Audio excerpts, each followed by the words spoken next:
영양 과잉 때문이 아니라 영양가 없는 음식을 많이 먹어서 생기는 영양 결핍이 문제다. 저탄고지는 세포의 중요한 구성 성분인 좋은 지방의 섭취를 즐기며 천연에서 나오는 영양이 풍부한 음식들을 골고루 챙겨서 먹는 식사법이다.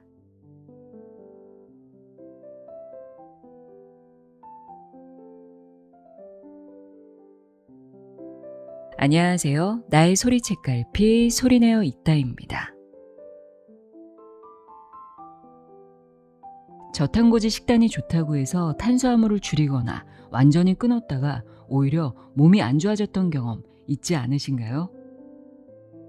저는 갑자기 탄수화물을 확 줄였을 때 몸이 붓고 에너지가 하나도 없어서 좀 힘들었던 기억이 있는데요. 내 몸이 지방이 아닌 쉽게 끌어다 쓸 수 있는 탄수화물을 주 연료로 쓰고 있는 상태라면 갑자기 탄수화물이 줄어들었을 때 과부하가 걸리는 것은 당연한 현상입니다. 사실 우리가 지금까지 해왔던 다이어트 방식이나 건강 상식이 우리 몸을 이렇게 탄수화물에만 의존하게 만들었을지도 모릅니다. 우리가 흔히 믿어왔던 칼로리를 줄이고 지방을 멀리해야 살이 빠진다는 생각은 이미 잘못된 상식이라는 것이 밝혀졌죠. 무작정 굶거나 칼로리를 극단적으로 제한하면 우리 몸은 에너지를 아끼기 위해 절전 모드로 들어가게 되고 결국 탄수화물에 대한 의존도만 더욱 강해지게 됩니다. 게다가 요즘은 정보가 너무 넘쳐나다 보니까 오히려 음식 강박에 시달리는 분들이 참 많습니다. 제품 성분표를 보며 당과 탄수화물 함량을 꼼꼼히 체크하는 스마트한 소비자가 된 것은 좋지만 먹는 것 하나하나에 너무 집착하다 보면 건강을 위한 노력이 오히려 스트레스라는 마이너스로 돌아오기도 하죠. 그렇다면 정말 우리 몸에 필요한 가장 건강한 식단은 무엇일까요? 수많은 건강 도서를 읽으며 제가 내린 결론은 의외로 간단합니다. 되도록 가공식품은 멀리하고 자연 그대로의 음식을 즐기는 것입니다. 건강하게 포장된 가공식품보다 원물 그대로의 자연식품이 우리 몸에 훨씬 이롭기 때문입니다. 그리고 무엇보다 중요한 것은 어떤 마음으로 먹는가입니다. 아무리 좋은 음식을 먹는다 해도 마음이 스트레스로 가득하다면 결코 건강해질 수 없겠죠. 음식을 대할 때 내 몸의 소리에 귀 기울이는 마인드풀 이팅을 생활화하고 평온함을 유지하는 것이 그 어떤 건강식품보다 비교할 수 없을 만큼 중요합니다. 오늘 소개해드릴 책은 이러한 식습관과 삶의 태도에 아주 명확하고 친절한 이정표를 제시합니다. 바로 안과 전문의 이영훈 원장의 기적의 식단입니다. 저자는 직접 저탄수화물 고지방 식단을 통해 20kg 이상을 감량하고 만성피로와 대사질환을 극복한 경험을 바탕으로 이 책을 썼습니다. 이 책이 전하는 핵심 메시지는 명확합니다. 저탄고지는 억지로 참아야 하는 고통스러운 식단이 아니라 우리 몸의 생리와 가장 잘 맞는 생리 친화적이고 건강하며 누구나 지속할 수 있는 매우 쉬운 식단이라는 점입니다. 나아가 무엇을 먹느냐를 넘어 음식과 내 몸의 관계를 바르게 정립하도록 도와줍니다. 무엇보다 내 몸 상태에 맞게 탄수화물을 어떻게 줄여나갈 수 있는지 구체적인 실천 방법을 제시하고 나에게 딱 맞는 건강 식단이 무엇인지 알 수 있도록 차근차근 안내해 줍니다. 복잡한 영양 정보와 음식 강박에서 벗어나 내 몸이 진정으로 원하는 진짜 음식을 먹으며 몸과 마음의 건강을 함께 회복하고 싶은 분들이라면 오늘 이 시간 집중해서 들어보시길 바랍니다. 기적의 식단 내용의 일부를 읽어드립니다. 귀 기울여 들어보세요. 세상의 모든 지혜를 읽어드리는 소리내어 있다. 구독과 좋아요, 공유는 큰 힘이 됩니다.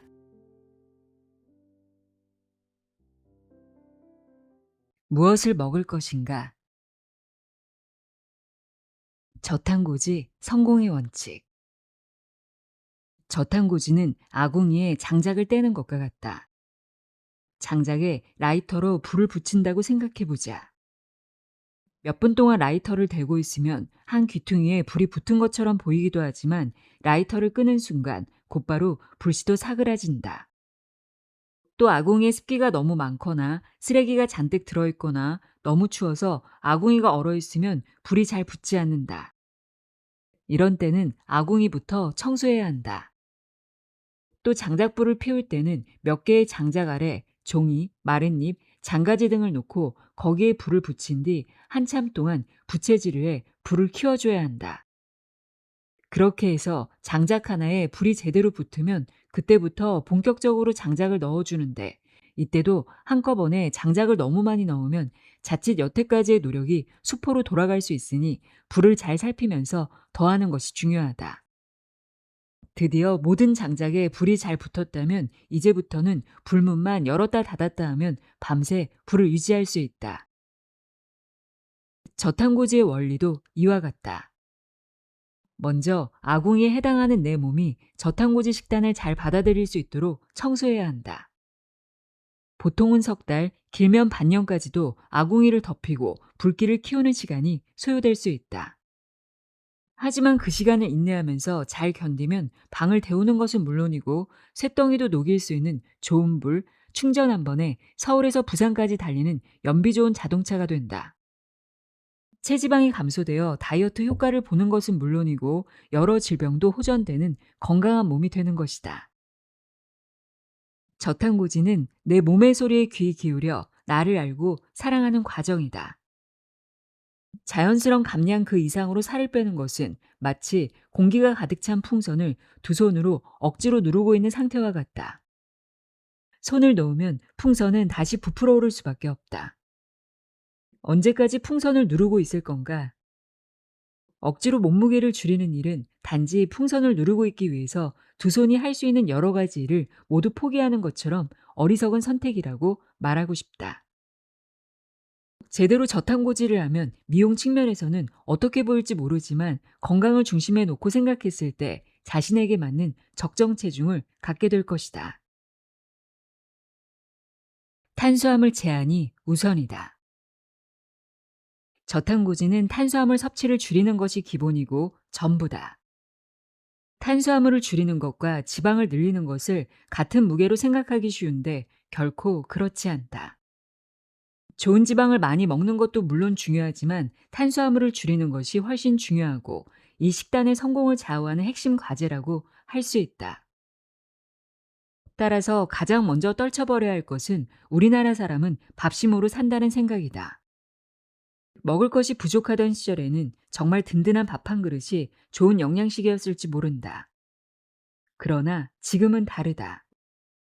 당신이 먹는 밥 한 그릇은 힘으로 쓰이는 경우보다 살로 저장되는 경우가 훨씬 많다. 굳이 밥에 미련을 갖지 말자. 저탄고지를 시작하고 키토시스 상태에 빠르게 진입하려면 일단 탄수화물을 하루 20에서 30g 미만으로 줄이는 것이 좋은데 이것이 누구에게나 맞는 방법은 아니다. 사람마다 탄수화물을 줄였을 때의 반응이 각각 다르기 때문인데 다음을 참고하여 자신에게 맞는 탄수화물 제한 단계를 찾아보자. 저탄고지를 했더니 몸이 따뜻해지고 기운도 난다는 사람들은 저탄수화물 식단이 잘 맞는 몸이니 그 식단을 유지하면 된다. 저탄고지를 했더니 기운이 없다는 사람들도 있다. 이런 경우는 탄수화물의 양을 50g에서 70g, 100g 이런 식으로 조금씩 늘려보면서 내 몸에 맞는 비율을 찾아 유지하는 과정이 필요하다. 일정 수치까지 탄수화물을 늘린 식단에 몸이 잘 적응하면 그때부터 탄수화물을 조금씩 줄여나가자. 저탄고지를 했더니 장이나 갑상선에 문제가 생겼다는 사람들은 지방을 먹어도 바로 에너지화되지 않기 때문에 일단 불쏘시개가 될 탄수화물이 필요하다. 아궁이에 불을 지필 때 장작에 곧바로 불이 붙지 않으면 번개탄이나 토치 램프를 이용해 우선 불씨를 만드는 것과 같은 원리다. 이때도 탄수화물의 양을 50g에서 70g, 100g씩으로 늘려가며 에너지가 원활하게 공급되는 몸을 만든 다음 자신에게 맞는 최적의 탄수화물의 양을 찾아보자. 평소에 저지방식으로 자주 다이어트를 했던 사람은 지방 비율을 갑자기 늘리면 지방이 소화가 안 되어 오히려 살이 찌기도 한다. 이런 경우는 처음부터 탄수화물 양을 많이 줄이지 말고 150g에서 100g, 70g 이런 식으로 서서히 줄여나가야 한다. 탄수화물을 끊기가 많이 힘든 사람 역시 150g에서 100g, 70g씩으로 서서히 탄수화물을 줄여나갈 것을 권한다. 자신에게 맞는 탄수화물 섭취량을 찾은 다음에는 단백질을 조절하면서 부족한 부분을 지방으로 채워나가면 된다. 이렇게 하면 자신에게 가장 잘 맞는 탄단지 황금 비율을 찾을 수 있을 것이다. 시작부터 탄수화물을 줄이는 것과 단백질, 지방을 늘리는 것을 뒤섞어서 하면 자기 몸에 맞는 대사를 찾기가 매우 힘들다는 점을 잊지 말자. 지방에 대한 거부감을 버려라. 탄수화물을 과감히 줄였다면 그 다음으로 걷어내야 할 것은 우리 마음속에 오랫동안 자리 잡은 지방에 대한 거부감이다. 단순히 느끼한 것을 싫어하는 식성이라면 지방을 담백하게 먹는 방법은 얼마든지 있다. 그러나 지방과 관련된 막연한 공포감은 우리가 저탄고지 식단을 향해 한 발짝 더 나아가는데 큰 걸림돌이 된다. 물론 지방을 먹을 때도 주의해야 할 점은 있다. 트랜스 지방이나 식물성 불포화 지방처럼 산화되거나 염증을 일으키는 지방은 먹지 말아야 한다. 가공으로 만들어진 대두유, 카놀라유, 옥수수유, 해바라기 씨유, 포도씨유, 마가린 등이 이에 속한다. 이와 달리 동물성 지방은 일단은 좋은 지방이라고 생각해도 된다. 물론 육류 속의 호르몬이나 잔류성 유기화합물은 분명 의심의 여지가 있지만 이 부분은 앞으로 좀 더 연구가 필요한 과제라고 생각된다. 어쨌든 동물성 지방은 탄수화물을 다량 섭취하거나 가공식품을 먹는 것과 비교하면 훨씬 안전하다. 그리고 동물성 지방은 포유류인 우리 인간의 몸에 좋은 작용을 하는 측면이 굉장히 많다. 목초사육 소고기나 오메가 밸런스가 좋은 육류 등 더 좋은 동물성 지방을 선택하는 것이 가장 좋기는 하겠지만 그럴 여건이 안 된다고 해서 너무 실망하지 말자. 탄수화물을 줄이는 것만으로도 우리 몸의 염증 수치를 엄청나게 낮출 수 있다. 나만의 저탄고지 공식, 내 몸에 해답이 있다. 저탄고지가 궁극적으로 건강에 좋은 식이요법이라고 하더라도 모두에게 똑같은 공식으로 적용되진 않는다. 건강상의 문제나 처해진 상황에 따라 달라질 수밖에 없다. 그러니 가장 중요한 것은 자신의 몸 상태에 맞는 최적의 식단을 찾아가는 것이다. 기초 대사량도 생활 습관도 서로 다른데 감량에 성공한 누군가의 방법을 절대적이라고 생각하고 따라하는 것처럼 어리석은 선택은 없다. 처음엔 조금 더딜 수 있겠지만 나에게 딱 맞는 방법을 찾은 다음부터는 누구보다 수월하게 식단을 이어갈 수 있고 효율적인 체중 감량도 가능할 것이다. 내게 가장 좋은 식단, 내 몸에 최적화된 탄단지 비율을 찾을 수 있는 것은 나를 가장 잘 아는 사람, 바로 나 자신이다. 어떤 고기를 어느 정도 먹었을 때 소화가 잘 되었는지, 채소는 어느 정도 먹으면 속이 편안했는지 등등 각 식재료와 내 몸의 궁합을 나만큼 아는 사람은 존재할 수 없다. 저탄고지에서 영양 성분의 관리 순서는 탄단지다. 우선 탄수화물을 왕창 줄여서 컨디션이 어떻게 변화하는지 살펴본 다음 탄수화물 양을 조절해가면서 어느 정도가 최적인지를 찾아야 한다. 처음 탄수화물을 줄인 다음 다시 탄수화물 양을 늘려 몸의 상태를 살펴볼 때는 탄수화물 양을 조금 많이 늘리는 것이 좋다. 아주 조금씩 늘리면 내 몸에 맞는지 여부를 느끼기 어렵기 때문이다. 탄수화물을 왕창 줄였다가 양을 확 늘리면 그 차이가 느껴질 것이다. 그 상태에서 탄수화물을 다시 줄여나가면 자신에게 맞는 탄수화물 양을 보다 쉽게 찾을 수 있다. 가장 경계할 것은 무턱대고 탄수화물은 전혀 안 먹겠다. 오늘부터 지방만 먹겠다. 버터커피가 잘 맞으니 하루 3끼 버터커피만 먹어보겠다는 식의 결심을 하는 것이다. 이런 접근은 분명 몸에 해가 될 수밖에 없다. 지방이 좋다고 하지만 오로지 삼겹살, 버터, 달걀만 먹는 다이어트는 저탄고지 다이어트의 가장 나쁜 표본이다. 원칙과 상식을 벗어나면 당연히 내 몸을 위협하는 칼이 될 수도 있다. 엉터리 시기를 해도 건강이 좋아지고 군살이 빠지는 정말 좋은 식이요법? 그런 건 세상에 없다. 확실한 것은 엉터리 시기는 반드시 건강을 해친다는 것이다. 어르신들과 저탄고지 이야기. 한국인으로 태어나 밥심으로 살아온 지 언 70에서 80년. 각종 대사질환을 몸에 달고 살면서 매일 챙겨 먹어야 하는 약의 종류가 열 손가락으로도 다 꼽을 수 없는 어르신이 적지 않다. 저탄고지를 아는 사람들은 옆에서 보다 못해 걱정스러운 마음에 한마디 할 수도 있을 것이다. 흰쌀밥 많이 드시지 마세요. 국수를 끼니 때우지 마세요. 그런데 주변의 어르신들 중에는 노령임에도 건강상 아무 문제 없이 젊은이들보다 더 활기차게 생활하는 분들도 있다. 그 이유가 어쩌면 요즘 젊은 사람들이 먹는 음식보다 훨씬 건강하게 드시고 있기 때문은 아닐까? 서울대학교에서 열린 강연의 질의 시간에 축산 쪽 원로 한 분께서 본인의 당뇨 건강과 관련된 질의를 하시기에 이렇게 답한 기억이 있다. 교수님, 그 연세까지 사는 것이 제 꿈입니다. 그리고 그렇게 건강히 살아오신 것만으로도 존경스럽습니다. 라고. 대한민국 사람 거의 대부분은 밥을 주식으로 살아가지만 어르신들은 정제된 가공식품을 좋아하지 않는 경우가 대부분이고 젊은 사람들처럼 당 중독 상태인 경우는 매우 드물다. 같은 밥심으로 살아가지만 몸에 나쁜 당을 섭취하는 정도의 차이가 적지 않은 것이다. 그래도 나이가 들수록 나빠지는 신진대사나 대사 질환 등을 관리하려면 조금은 저탄고지의 개념을 심어드리는 것이 필요하다. 그래서 필자는 부모님들께 보양식의 개념으로 좋은 지방을 좀 더 챙겨드리고 하루에 달걀 2개, 코코넛 오일 1스푼 정도를 꼭 드시도록 하는 것이 좋다고 생각한다. 이 정도만 지킬 수 있다면 부모님 건강을 챙기는 것에서만큼은 자식으로서의 도리를 다하는 것이라고 감히 말하고 싶다. 단, 이때 고기의 양이나 조리 방법 등은 치아와 소화기관의 건강 상태를 보고 달리해야 한다. 청장년들은 저탄고지를 할 때 저탄수화물이 우선이지만 어르신들에게는 고지방에 무게를 둔 식단을 해드려도 좋을 것이다. 저탄고지, 키토제닉, 당질 제한이 다른가요?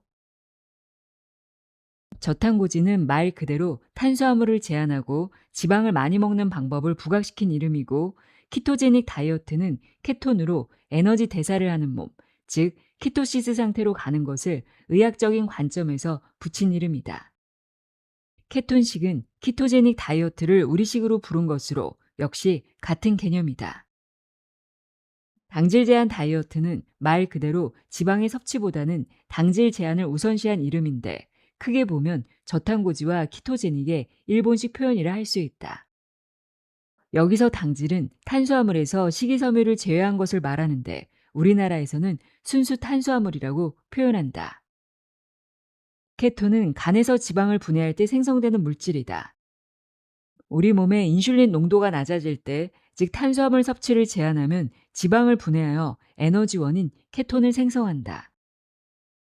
키토시스는 케톤이 인체 대사의 주 에너지원이 되는 상태, 즉 지방 대사를 하는 상태를 말한다.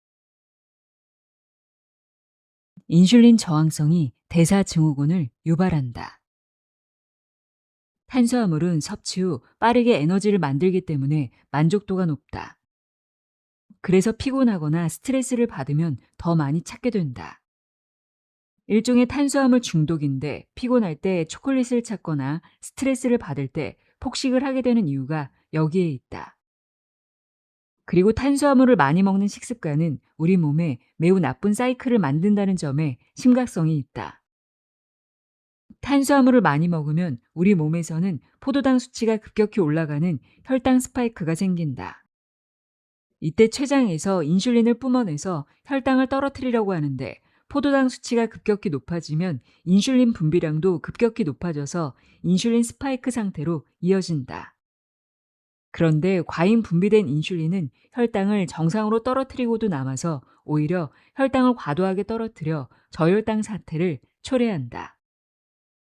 저혈당의 증세는 가볍게는 식은땀, 손떨림 등이 있지만 신체활동 정지, 사고 기능 정지, 면역세포 정지 같은 심각한 증상도 동반하기에 자칫하면 죽음에 이르는 경우도 있다.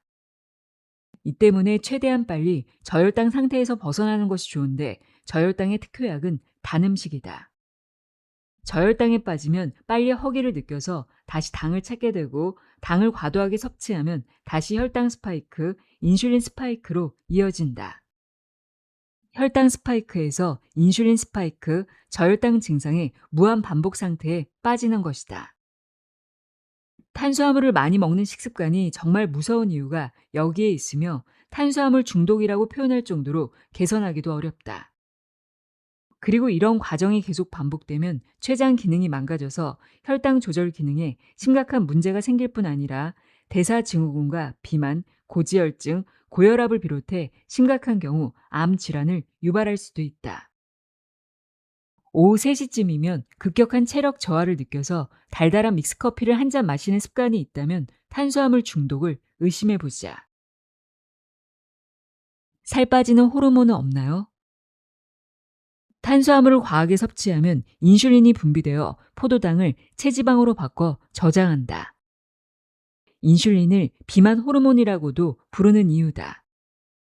그렇다면 반대의 역할을 하는, 즉 살이 빠지게 하는 호르몬도 있을까? 기뻐하시라. 우리 몸에는 살을 빠지게 하는 렙틴이라는 호르몬이 존재한다. 인간의 몸은 컨디션을 최상으로 유지하기 위해 체중 역시 적절한 수준으로 유지하도록 디자인되어 있는데 최상의 컨디션은 인슐린 호르몬과 렙틴 호르몬이 균형을 이룰 때 가능하다. 인간의 몸은 지방세포가 커지면 렙틴이라는 호르몬을 분비한다. 지방세포가 커졌다는 것은 에너지가 충분한 상태라는 뜻인데 지방세포에서 분비되는 렙틴 호르몬은 이 같은 사실을 뇌 시상하부에 전달한다. 그러면 시상하부는 음식 섭취와 에너지 저장을 담당하는 부교감 신경을 닫아 식욕을 억제하도록 한다. 또 렙틴 호르몬은 교감 신경을 자극해 에너지 소비를 촉진시키는 신체 활동을 하도록 만든다. 결국 렙틴 호르몬의 작용으로 음식물 과다 섭취를 막고 저장된 지방을 태워서 에너지로 만드는 것이다. 이런 과정을 거쳐 체중은 감소하고 원래의 상태로 돌아간다. 체중이 줄어들 경우에는 반대의 프로세스를 작동시켜 체중을 늘린다. 이렇게 인슐린과 렙틴 호르몬이 제대로 작동된다면 과식을 할 이유가 없고 살이 찔 리도 없다. 그런데 문제는 인슐린 저항성처럼 렙틴도 저항성이 생긴다는 것이다. 렙틴 저항성의 원인은 고인슐린 혈증이다. 두 호르몬은 같은 신호 전달 체계를 사용하는데 혈중의 인슐린 수치가 높으면 렙틴의 신호가 뇌 시상하부에 전달되지 못한다. 렙틴 호르몬이 분비되지만 뇌 시상하부까지 전달되지 못하면 부교감 신경이 계속 켜진 상태이므로 포만감을 느낄 수 없고 계속 음식물을 먹게 되어 체중이 늘어나는 것이다. 인슐린과 렙틴의 관계에 대한 설명만으로도 인슐린을 자극하지 않는 것이 정상적인 대사를 유지하는데 얼마나 중요한 문제인지 알게 되었을 것이다. 과잉 탄수화물은 무서운 노화물질을 만든다. 이처럼 인슐린 저항성만으로도 우리 몸에 심각한 해가 되는데 최근에는 최종 당화산물이 세포에 침착되어 인슐린 수용체를 변형시킨다는 사실이 보고되고 있다. 탄수화물이 인슐린 호르몬을 과다하게 분비시켜 제 역할을 하지 못하도록 만드는 것은 물론이고 아예 인슐린의 세포 작용까지도 고장을 내서 더욱 심각한 문제를 일으키고 있음이 밝혀진 것이다. 최종 당화산물은 당화 독소라고도 불리는데 오늘날 가장 독한 독소로 평가된다. 당과 단백질의 결합이 최종 당화산물의 출발인데 이 둘의 결합은 불륜과 같은 것이다. 끈적끈적한 당이 결합되면서 단백질의 기능이 저하 또는 상실되는데 이때 만들어지는 것이 최종 당화산물이다. 단백질은 우리 몸을 구성하는 중요한 물질이다. 혈액, 피부, 모발, 손 발톱, 대동맥, 연골, 각종 효소와 호르몬에는 다양한 단백질이 분포되어 있으며 필요한 기능을 한다. 그런데 단백질에 당이 달라붙어 변질되면 조직과 기관이 손상되어 다양한 문제를 야기한다. 예를 들어 뇌세포에 침착되면 치매를 일으키고 혈관에 침착되면 동맥경화, 망막에 침착되면 노인성 황반 변성을 유발한다. 좋은 지방과 단백질로 이루어져야 하는 우리 몸 곳곳에 최종 당화산물이 들러붙어 염증을 만들므로써 세포를 망가뜨리는 것인데, 기능에 조금 이상이 생기는 정도가 아니라 심각한 문제를 일으켜 불가역, 즉 되돌릴 수 없는 상태로 망가뜨린다. 결국 고혈당이 우리 몸 구석구석을 파괴하는 것이다. 고혈당과 체중 당화산물은 세포를 노화시키는 활성산소와도 밀접한 관계가 있다. 활성산소는 스트레스가 심하거나 운동을 심하게 할 때 또는 과식을 할 때 증가하며, 지방을 섭취했을 때보다 탄수화물을 섭취했을 때 훨씬 많이 증가한다.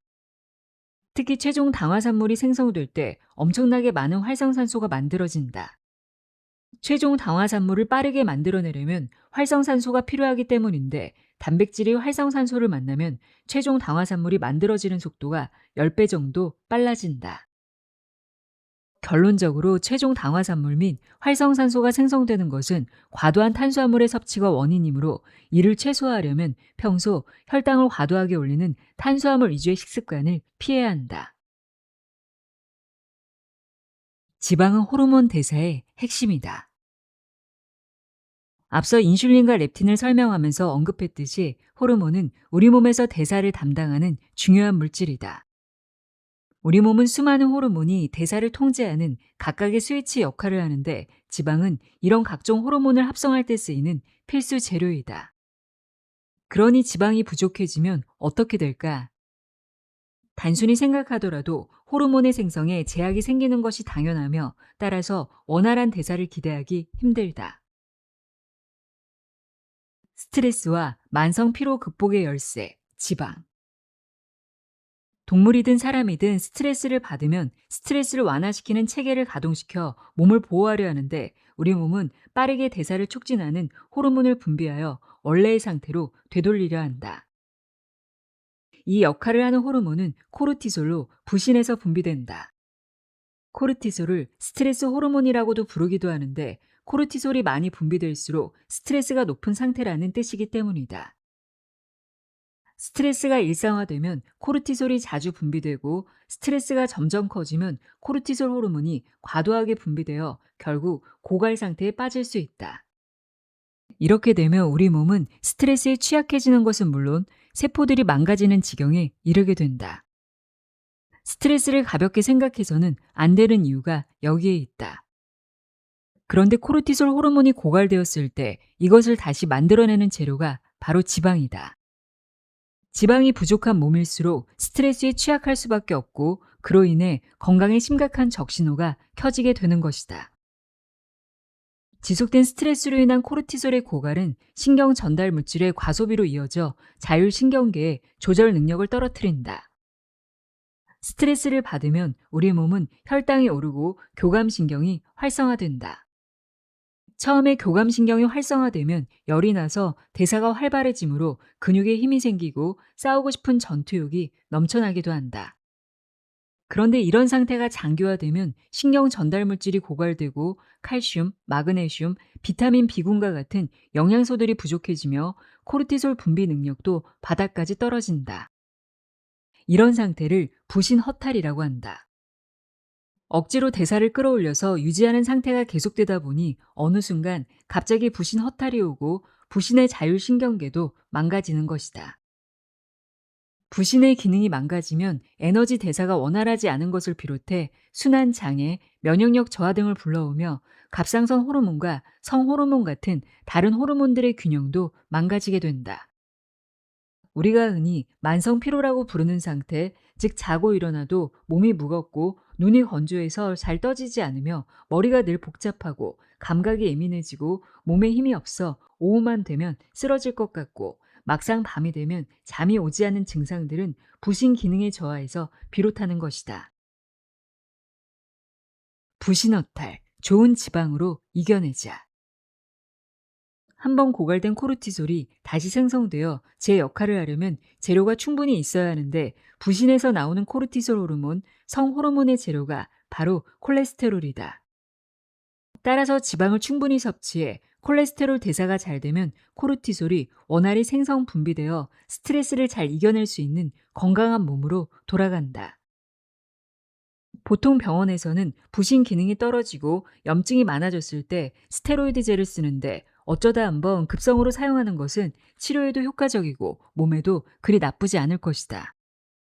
하지만 스테로이드제를 장기간 사용하면 면역이 더욱 떨어질 뿐 아니라 쿠싱 증후군, 당뇨병, 녹내장, 백내장 등의 합병증이 유발될 가능성이 있다. 혈당을 즉시 공급해서 에너지를 올려주는 것도 코르티솔의 중요한 역할인데 혹사를 당해서 몹시 지친 상태의 부신을 회복시키고 코르티솔 분비를 안정화할 수 있는 가장 좋은 방법이 바로 저탄고지다. 에너지원을 공급하면서도 인슐린을 자극하지 않으므로 몸에 힘을 나게 하면서도 부신은 휴식을 취할 수 있기 때문이다. 저탄고지를 하면 혈당이 안정되고 몸 전체의 호르몬이 잘 생성될 수 있는 환경이 만들어지며 심리적 안정감을 주는 부교감 신경이 활성화되어 교감 신경도 안정된다. 반면 부신이 피로, 허탈한 상태가 되면 혈당을 끌어올리고자 당 섭취와 과식을 불러오기 때문에 비만의 원인이 되는데 저탄고지는 혈당을 안정시키고 부신의 피로를 해소해 주므로 체중 감량에도 도움이 되는 것이다. 결국 부신의 기능을 건강하게 만드는 가장 안전하면서도 효과적인 방법은 좋은 지방을 섭취하는 것이라고 필자는 확신한다. 당신은 혹시 몸에 힘이 없고 자주 피로함을 느끼는가? 그렇다면 혈당을 올리고 젖산을 만들어 피로를 누적시키는 당분, 하등 몸에 좋을 것이 없는 이 당분을 당장 줄여야 한다. 그리고 좋은 지방의 섭취량을 조금 늘려보자. 머지않아 늘 활력이 가득 찬 하루하루를 보내는 자신을 만날 수 있을 것이다.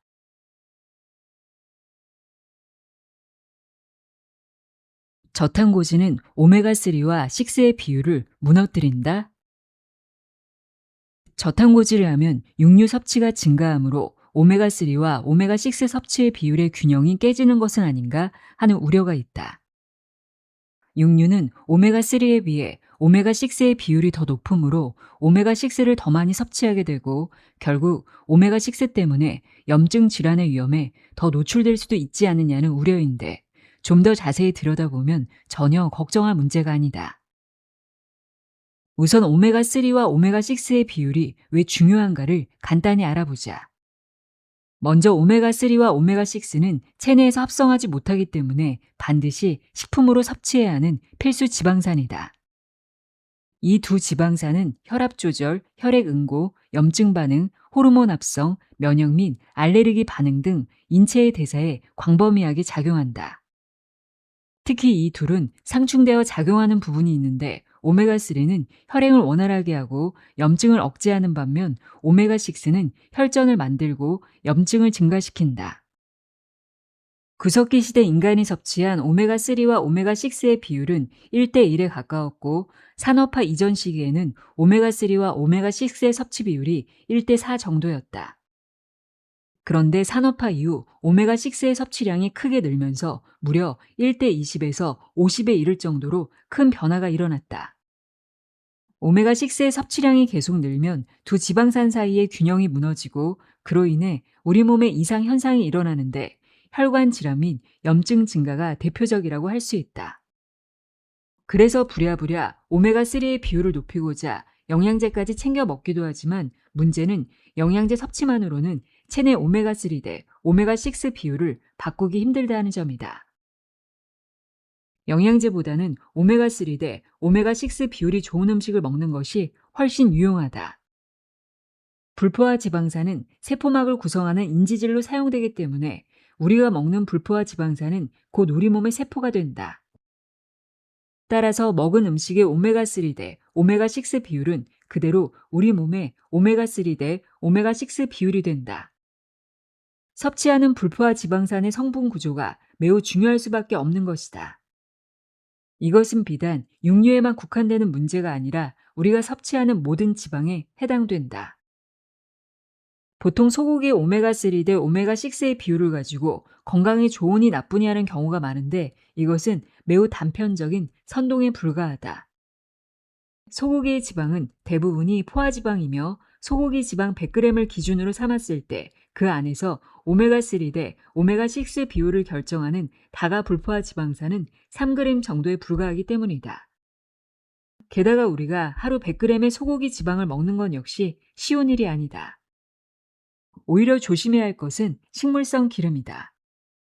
우리가 흔히 조리유나 샐러드유로 쓰는 식물성 기름의 대부분은 포화지방 함량보다 다가 불포화 지방의 함량이 높은데 소고기 1kg에 들어있는 오메가6의 양보다 식용유에 튀긴 감자튀김 몇 조각에 들어있는 오메가6의 양이 훨씬 많다. 또 오메가6가 많다고 무조건 염증이 늘어나는 것은 아니다. 오메가6에 들어있어 염증을 일으키는 요인이 되는 아라키돈산은 조리 방식에 적지 않은 영향을 받는다. 직화로 굽거나 기름에 튀긴 음식은 아라키돈산을 증가시키므로 맵기 굽거나 튀긴 음식을 먹는 식습관은 멀리하는 것이 좋겠다. 오메가3 영양제를 고를 때 주의해야 할 점. 오메가3 영양제를 먹는다고 해서 체내 오메가3와 6의 비율은 쉽게 바뀌지 않는다. 하지만 지병이 있거나 양질의 지방 섭취가 어려운 환경이라면 양질의 오메가3 영양제를 섭취하는 것도 다소 도움이 될 수 있다. 오메가3 영양제를 고를 때는 다음을 참고한다. 1. 물고기에서 추출한 오메가3의 경우 히스타민이 많아 염증이 늘 수 있으니 이와 관련된 지병이 있는 사람은 다른 재료의 오메가3를 선택한다. 2. 식물성 오메가3보다 EPA, DHA가 들어있는 동물성 오메가3 제품을 선택한다. 3. 식물성 오메가3 제품은 흡수율 자체가 동물성 제품에 비해 떨어지니 고용량을 선택한다. 4. 갑각류 알레르기가 있는 사람은 크릴새우에서 추출한 오메가3를 섭취할 경우 알레르기 반응이 높아질 수 있으니 주의한다. 5. 오메가3도 지방의 일종이므로 산패할 수 있으니 제조율이 가까운 신선한 것을 선택한다. 효과적인 저탄고지를 만드는 단식. 저탄수화물 식단을 극단적으로 하다 보면 그 끝에는 단식이 있다. 단식은 어떤 목적을 가지고 음식을 일정 기간 동안 먹지 않는 것으로 그저 굶는 것과는 분명히 다르다. 단식을 하는 동안 몸은 지방 대사의 최적의 상태가 되는데 대사율이 떨어지지도 않는다. 그렇기 때문에 포만감이 오래 유지돼서 저절로 먹는 양이 줄어드는 저탄수화물 식단과 매우 잘 어울린다. 단식은 한 끼를 먹지 않는 간헐적 단식, 1일 1식, 3일 이하의 단기 단식, 그리고 일주일 이상의 장기 단식 등 다양한 방법이 있다. 단식을 하려면 지방을 태우는 몸으로 변화할 준비가 되어 있어야 한다. 저탄고지 식단을 하는 도중 체중 감량의 정체기를 돌파하고자 억지로 단식에 들어가는 경우가 있는데 이런 선택은 도움이 되지 않는다. 지방 대사가 제대로 되지 못해 몸이 스트레스를 받고 기아 상태로 인식하는 상황에서의 단식은 오히려 위험할 수 있기 때문이다. 필자는 16대 8과 같은 프로그램화된 단식을 그리 추천하지 않으며 잉여 에너지를 소진하는 목적으로 자연스럽게 단식을 하기를 권장한다. 또 단식 규칙을 너무 빡빡하게 잡지 않았으면 좋겠다. 너무 엄격하게 규칙을 정해놓고 그것에 맞추려다 스트레스를 받는 단식은 몸에 해로울 수밖에 없다. 사골 국물이나 버터커피를 한 잔 마시는 것도 단식일 수 있고 영양제를 같이 먹는 것도 단식일 수 있다. 내가 필요할 때 필요한 만큼 단식을 한다고 생각하자. 저탄수화물 식단만으로 케톤이 생성되지 않는 사람들에게 단식을 권하는데 필자가 병원에서 환자들의 단식을 독려할 때 쓰는 방법을 소개하니 참고해 보길 바란다. 단, 임산부나 체지방이 적은 저체중 유형에게는 단식을 권장하지 않는다. 첫째 날 저녁 한 끼는 탄수화물을 완전히 뺀 저탄고지 식단으로 먹기. 저녁 한 끼는 탄수화물을 완전히 배제한 음식을 다음날 아침 바로 허기짐을 느끼지 않을 정도로 충분히 먹는다. 저녁을 충분히 먹는 것이 가장 좋고 그것이 어려우면 저탄고지식으로 점심 저녁 두 끼에 걸쳐서 먹으면 된다. 둘째 날 두 끼는 단식, 한 끼는 저탄고지 식단으로 먹기. 아침에 진한 소금물 한 잔을 들이켠 뒤 바로 단식 모드에 들어가는데 점심은 웬만하면 건너뛴다. 점심과 저녁 사이에 배가 많이 고프면 허기를 달랠 수 있을 정도의 양으로 간단하게 저탄고지식으로 먹는다. 셋째 날 하루는 무조건 단식. 오전에 버터커피를 한 잔 마신다. 소금물은 수시로 필요한 만큼 마신다. 그 뒤로 만 하루 동안은 무조건 단식을 한다. 넷째 날, 힘들지 않으면 하루 더. 힘들면 버터커피 한 잔 또는 사골국 한 사발 정도를 먹고 단식한다. 너무 힘들다면 단식을 중단해도 무방하다. 보식. 저탄고지 식단으로 부드러운 음식부터 조금씩 채운다. 절대 폭식 과식을 하지 말고 자극적이거나 매운 음식은 피하도록 한다. 또한 달걀, 유제품 등 알레르기를 유발할 수 있는 음식으로 보식을 하는 것은 좋지 않다. 닥터리의 한국식 저탄고지 라이프 스타일. 먼저 한국식 저탄고지의 전제가 되는 요점부터 알아보자. 1. 탄수화물을 섭취할 때는 GI 지수가 낮은 탄수화물을 골라 먹는 것이 도움이 될 수 있다. 당분은 피하고 통곡물과 저항성 전분을 위주로 먹는 것이 좋다. 2. 우리나라 사람 중 상당수가 위산 저하증을 겪고 있으며 육류의 소화를 힘들어하는 사람이 많다. 이 경우 소화가 잘 되는 단백질 식품 및 조리법을 선택할 필요가 있다. 3. 전통적으로 곡식과 채소를 기반으로 하는 식생활을 하는 우리나라 사람은 서양인에 비해 렉틴의 영양이 덜하다. 4. 탄수화물을 많이 섭취하는 습관을 그대로 둔 채 포화지방의 섭취를 늘린다면 지방간을 악화시키고 체중을 증가시키는 지름길이 될 수 있다. 그러나 좋은 불포화 지방은 큰 영향이 없다. 5. 전통적인 한식의 제철 식재료로 만든 요리와 김치, 된장 같은 발효식품은 우리에게 친숙하며 장내 환경을 개선하는 데 도움을 준다. 6. 염증을 올리지 않으려면 좋은 식재료를 선택해야 하며 가공식품을 피하고 자연에서 나온 진짜 음식을 먹는 것이 좋다. 7. 육류와 유제품 위주로만 먹는 경우 특히 여성에서 성호르몬 관련된 질환이 발생하는 경우가 있다. 한국식 저탄고지의 방법. 순탄수화물의 섭취는 총 칼로리의 20% 미만, 여성은 100g, 남성은 120g 미만으로 잡는다. 단, 곡물을 소화하기 어렵다면 백미나 쌀국수, 당면, 파스타, 면 등을 위주로 섭취하되 하루에 순탄수화물 기준 여성 70g, 남성 90g을 넘지 않아야 한다. 한국식 저탄고지 식단의 예.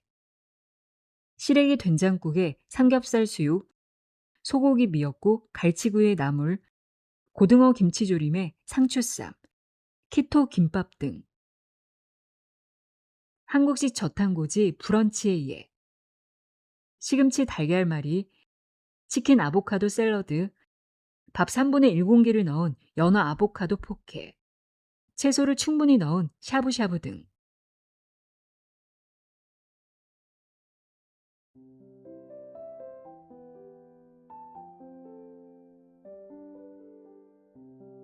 이영훈의 기적의 식단 읽어드렸습니다. 오늘도 당신의 건강하고 평온한 라이프 스타일을 응원합니다. 함께해 주셔서 고맙습니다.